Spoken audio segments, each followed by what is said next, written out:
When you're writing, there really are a lot of moving pieces. You've got punctuation, capitalization, sentence structure, the logic of the paragraph. And when you get into your 5-paragraph essays and beyond, you need to tie your details to your topic sentence, and the topic sentences have to go back to the thesis sentence. Whew, there's a lot to think about. So when you think you're done with your writing, you're going to need to proofread. I mean, after all, you're human. So it's very logical that you would make a few errors here and there. I even write a rough draft when I'm doing a simple thank you note. It hones my ideas, and it gives me the opportunity to make changes and perfect what I want to say precisely. So let's take a look at what you have to be thinking about before you say, I'm done.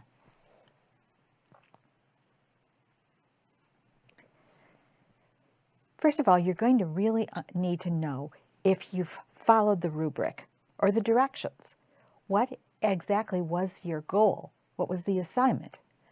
So going back to the rubric or the directions that your teacher gave you initially is going to give you the direction to understand whether you actually followed those directions. Of course, you're going to need a topic or a thesis statement, so you better check for that too. Check to make sure that your work makes sense, that you have your ideas in a logical order. You might decide, maybe paragraph 4 really should be paragraph 3. That actually logically follows better. This is the time to make that change. Your details and your examples, are they logical? Do they actually prove your point? Or is it too random for that particular idea? Your sentence structure.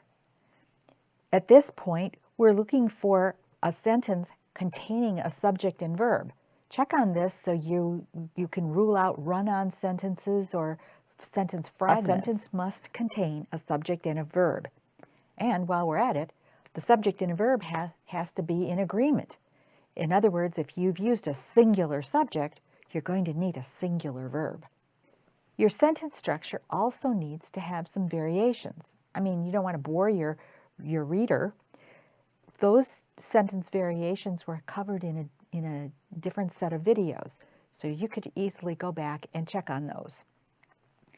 And transitions, those transitional words that we've talked about in a different video, that's where you're going to use your transitions to move smoothly from one sentence to another, from one idea to another, or more logically from one paragraph to another. They do have to tie together, but they do so in a logical way. The vocabulary that you're choosing, you're going to be rereading for that. Have you exposed the meaning of the vocabulary words within the context of the sentence? That really bumps up your writing quite a bit, and teachers really like that. They'll grade higher for it as well. And also, while we're on vocabulary, have you used synonyms, or are you repeating the same term over and over again? When you proofread and you see that you've used a term too many times, you're going to need to look for some variation on that. And also, as we're getting down now more to the nitty-gritty, capitalization rules, have those been followed? How about your punctuation rules? And of course, the proper spelling. Another feature of taking proper notes is that the term is right there in front of you. You can copy it correctly. You've got the proper spelling. You won't have to go back and recreate the wheel here. You're just going to have it from your own notes. I would consider this a pivotal skill. You may have to read through your essay several times, only looking for the substance, only looking for the logical order. Read it through another time to discern whether your subjects and verbs agree. Again and again until you have finished this kind of checklist. These are some of the main ones that you're going to be looking for.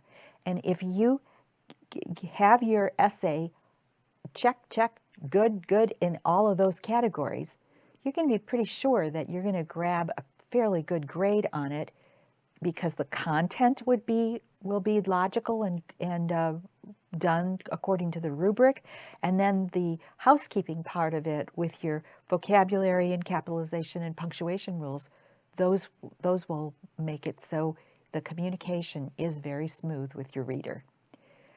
Proofreading skills. It should be done before you turn that paper in.